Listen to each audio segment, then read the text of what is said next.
सबको जय सिया राम। जैसे कि आप लोग जानते हैं, हम लोग श्रीमद् गोस्वामी तुलसीदास जी कृत श्री रामचरितमानस पढ़ रहे हैं। आज हम लंका कांड पढ़ने जा रहे हैं, तो आइए शुरुआत करते हैं। कामदेव की शत्रु शिव से सेवित विश्व भयहारी काल रूपी हाथी को सिंहमत योगियों के स्वामी ज्ञान से जानने योग्य गुण के भंडार अजय गुणों की निधि विकारों से रहित माया से परे देवताओं के स्वामी दुष्टों के वध में तत्पर ब्राह्मणों के लिए पूज्य देवता श्याम वर्ण कमल नेत्र दिव्य स्वरूप पृथ्वीपति राम जी को मैं प्रणाम करता हूँ। चंद्रमा जैसी कांति वाले बागंबर ओढ़े काले सांपोर कपाल के आभूषण धारण करने वाले गंगा और चंद्रमा को धारण किए हुए काशीनाथ पापनाशक कल्याणकारी पार्वतीपति गुणवान काम के विनाशक शिव को मैं प्रणाम करता हूँ। जो महात्माओं को अत्यंत दुर्लभ मोक्ष देते हैं और दुष्टों को दंड देते हैं, वे शिव जी मेरे लिए कल्याणकारी हो। अरे मन, तू उन श्री राम जी को क्यों नहीं भजता जिनका की काल तो धनुष है और लव निमेष परिमाण वर्ष युग और कल्प जिनके प्रचंड बाण हैं। समुद्र की बात सुन प्रभु मंत्रियों से बोले, जल्दी सेतु तैयार कराओ जिससे सेना पार हो। जाम्बवंत बोले, हे प्रभु, आपका नाम ही सेतु है जिससे मनुष्य भव से तरते हैं। इस छोटे से समुद्र के पार होने में कितनी देर लगेगी। यह सुनकर हनुमान जी बोले, हे प्रभु, आपके प्रताप रूपी बड़वानल ने पहले ही समुद्र को सुखा डाला था, परंतु आपके शत्रु की स्त्रियों के आंसुओं की धार से वह फिर भर गया। वह तभी तो खारी है। हनुमान जी की बात सुन श्री राम जी उनकी ओर देख हंसने लगे। जाम्बवान ने नल नील को बुलाकर सब कथा कही और कहा कि श्री राम जी का प्रताप हृदय में धारण कर पुल बनाओ, इसमें कुछ भी परिश्रम ना होगा। फिर वानरों का दल बुलाकर कहा कि तुम सब लोग मेरी एक विनय सुनो। श्री राम जी के चरण कमल हृदय में धारण कर सब रीछ वानर एक खेल करो। विकट वानरों के समूह दौड़ो और वृक्ष तथा पर्वत उखाड़ लाओ। यह सुन वानर और रीछ हुआ करते और श्री रघुनाथ जी के प्रताप की जय बोलते चले। वे वृक्षों और पर्वतों को लाकर नल नील को देते हैं, वह उनका सेतु बनाते हैं। चारों ओर वानर दौड़ते हैं और गेंद के समान पर्वतों को उठाकर लाते हैं। पहले दिन 14 योजन और दूसरे दिन प्रसन्न मन से 20 योजन सेतु रचा। तीसरे दिन 21, चौथे दिन 22 और पांचवें दिन 23 योजन पुल बनाया। इस प्रकार बुद्धिमान नल नील ने 5 दिन में 100 योजन पुल बनाया। जब पूरा 100 योजन पुल बंध गया, तब श्री रघुनाथ जी ने आज्ञा दी कि अब कोई पर्वत मत लाओ, जो जहाँ हो वहीं पर्वत को रख दो, देर मत करो। जिस समय यह आज्ञा हुई, उस समय महावीर हिमाचल का विशाल शिखर ला रहे थे। वे वृंदावन के निकट आ पहुँचे कि वहाँ प्रभु की यह आज्ञा सुनी। आज्ञा सुनते ही हनुमान जी ने वह पर्वत वहाँ रख दिया। तब गिरि गोवर्धन ने विप्र रूप धरकर कहा कि आप तो राम के दर्शन कराने की प्रतिज्ञा कर लाए थे। हमारे मन में श्री राम जी के दर्शन की इच्छा है, आप हमें त्यागते हो, यह उचित नहीं। यह सुनकर महावीर जी प्रभु के पास आए और उसके सब समाचार सुनाए।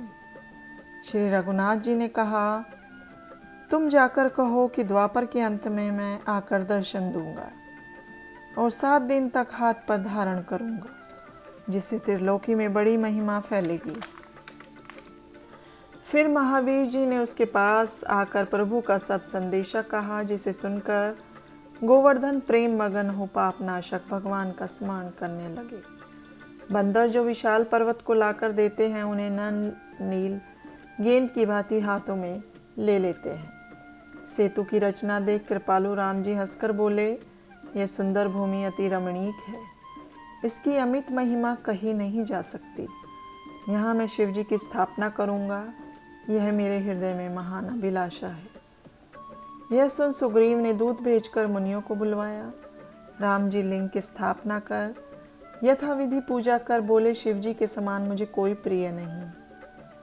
जो शिव का द्रोही और मेरा भक्त कहलाता है वह मुझे स्वप्न में भी प्रिय नहीं। शिव विरोधी मनुष्य मेरी भक्ति चाहे तो वह मूर्ख और मंदमती है। जो महादेव जी के प्रेमी और मेरे द्रोही हो या महादेव जी के बैरी और मेरे भक्त हो, ऐसे मनुष्य कल्प भर घोर नरक में निवास करते हैं।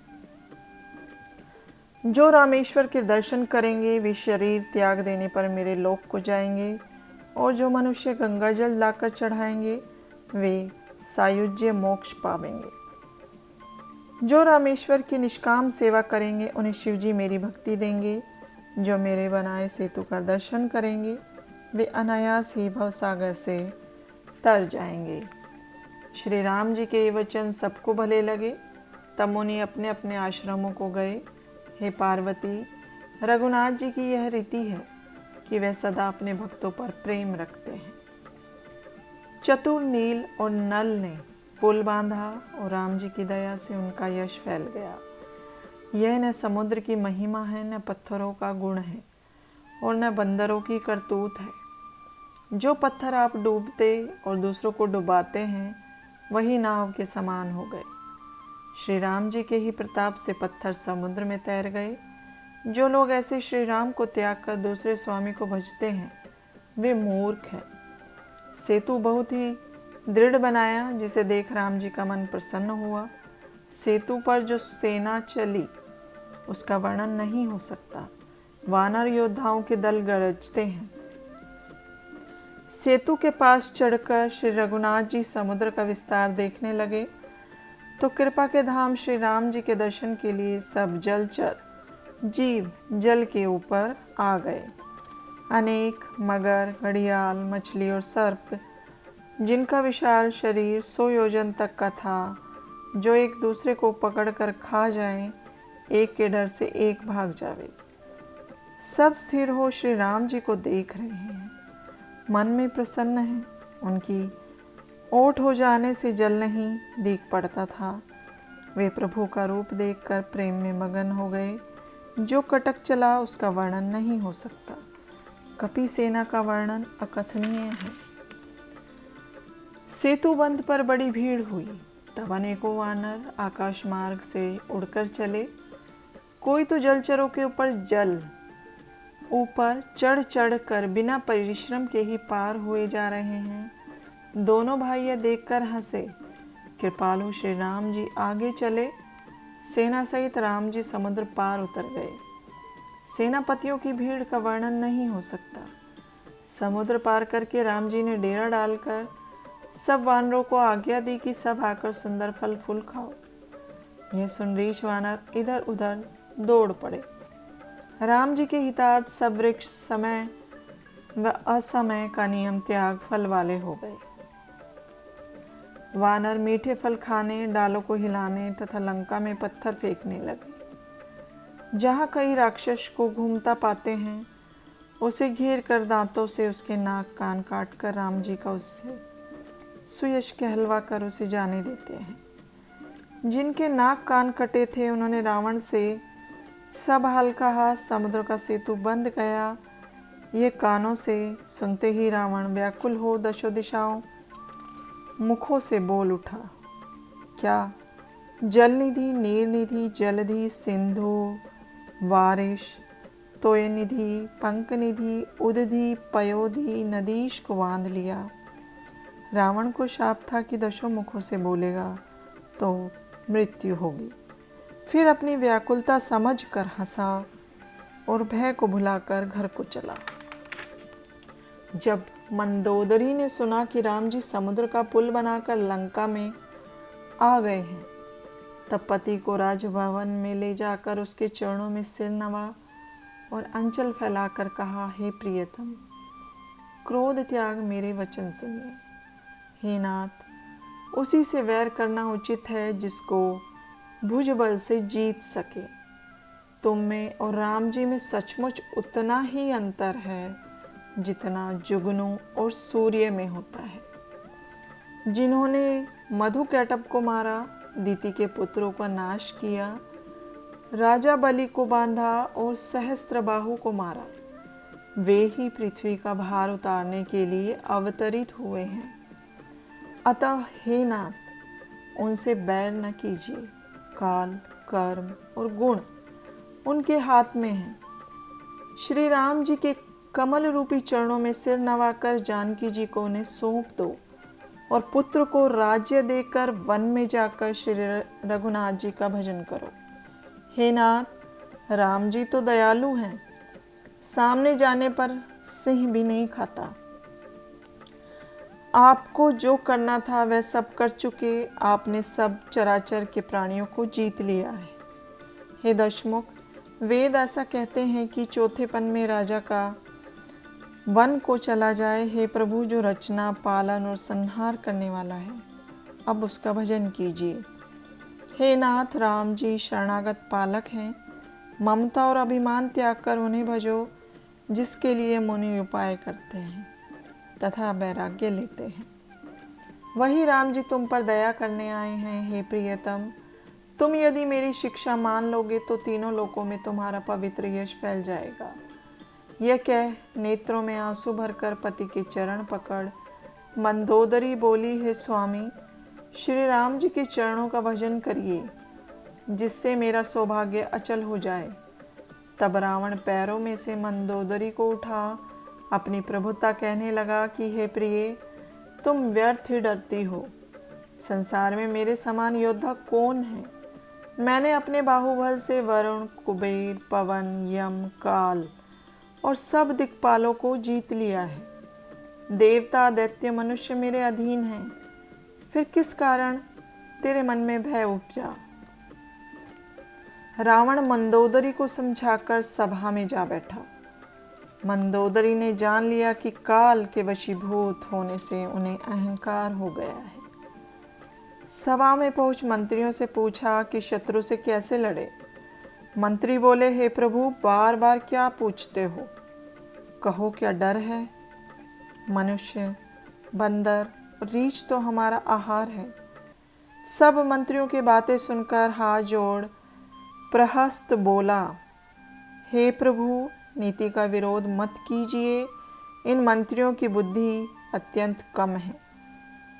सब मंत्री मुंह देखी कहते हैं, हे नाथ, इस प्रकार हित नहीं होगा। जो बंदर समुद्र लाकर आया था, उसको आज तक मन में सब राक्षस सराहते हैं। क्या तुमको तब भूख नहीं थी जो नगर जलाते समय उसे नहीं खाया? हे रावण, मंत्रियों की ऐसी सलाह सुनने में तो अच्छी है, किंतु आगे दुख देगी। जो समुद्र का सेतु बांध वानरी सेना सहित सुबेल पर्वत पर आ उतरा, वह क्या मनुष्य है जो, हे भाइयों, गाल फुलाकर कहते हो कि हम खा जाएंगे? फिर रावण से कहा, हे पिता, मेरी बात सुनो। मन में मुझे कायर मत समझो। संसार में ऐसे मनुष्य अधिक हैं जो मुंह पर ही मीठी बातें कहते हैं।